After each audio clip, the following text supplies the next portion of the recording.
Okay, thank you so much for joining me on part 4 of my humanities series. I am so happy that you sat through it all with me, and if you haven't watched the videos prior to this one, I definitely recommend it. It was super fun to make, and I'm so happy that you were able to come along with me on this journey. Last week we discussed some reasons why you might be who you are today, and that was really looking at the nature and nurture distinction of personality and of who we are. But what if I told you that a lot of people seem to think that they change depending on situation to situation, and sometimes as extreme as they feel that they are a different person when with their parents than with their friends, for example. And theorists believe this totally could be the case, that we may have different versions of ourselves that we use or utilize depending on the situation that we are in. In fact, there is a diagnosis within the DSM-5 called dissociative identity disorder. And this has been linked to one person having multiple personalities and could be as extreme as having one personality be right-handed while the other one is left-handed, as well as that one alter could have normal vision while the other one is blind. And so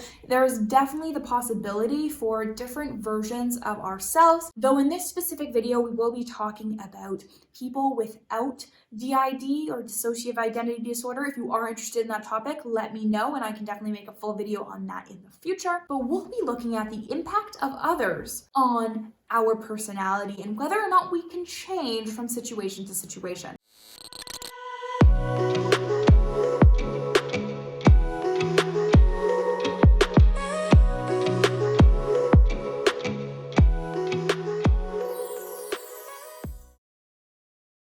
Okay, so to begin this discussion, I really want to talk about social norms. And social norms are the unwritten rules of behavior that tell us how we should act within specific situations. And this is that you may act very differently if you are going for an interview at a professional company compared to how you'll act when you're hanging out with your friends. And this is because as people shift environments, their behavior has to shift to accommodate the situation that they are in. And when people act inconsistent to the social norms, we tend to feel that these people are a little off, a little weird, and may even make us uncomfortable. So from an evolutionary perspective, it's very important to act within the norms of your social group.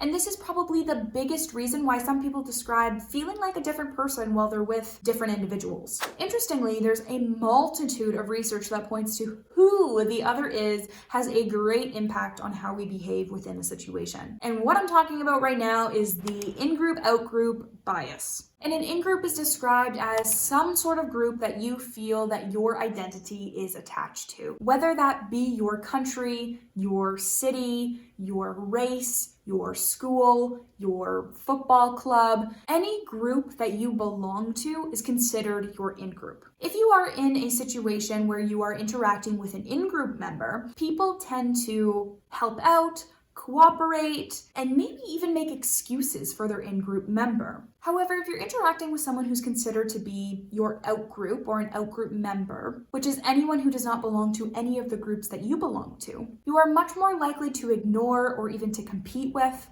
as well as to more harshly judge that individual. Additionally, how many others there are within a situation can also affect your behavior. And what I want to talk about here is something called the bystander effect. People are seen to help out at an astonishingly lower rate when in larger groups compared to when in a small group. And the bystander effect was first introduced to psychology with the very tragic case of Kitty Genovese. Kitty was murdered in 1964 New York City on a busy night in a busy neighborhood, and unfortunately was attacked for 45 minutes prior to actually being killed. And by the time the police arrived, Kitty had been murdered. At least 38 people reported hearing her screams and just not knowing if they should call the cops or not. And so there's a very strong indication that Kitty could have still been alive today if someone would have just called 911. And psychologists explain the situation with a concept known as diffusion of responsibility. And this is that when other people are around you,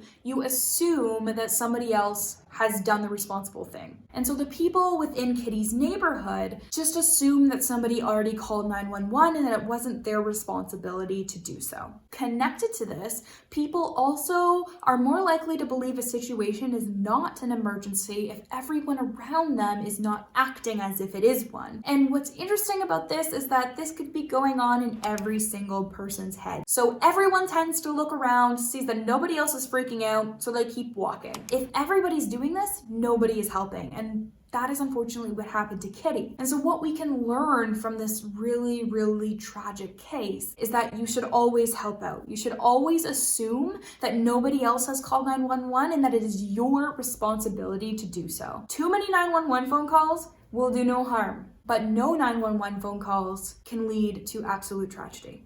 Okay, so where we are, who we are with, and how many people we are with all goes to affect or change our behavior. The takeaway message is that everything I mentioned in this video is a normal and almost adaptive human mechanism. However, being aware of these biases can really help you change your behavior to act more pro-socially and to perhaps even do the right thing. And this wraps up my humanities series. If any one of these topics that I covered in these last 4 videos really intrigued you and you want to learn more, make sure to mention in the comments below and perhaps I can make a full video on that topic. A lot of these concepts I just touched and they are much more deep and complex and totally could have an entire video, if not an entire series about them. So if anything really stuck out to you, make sure you let me know. Thanks for joining me on this journey. I hope you enjoyed it as much as I did. And with that, stay safe and stay happy, and I hope to see you again on Monday.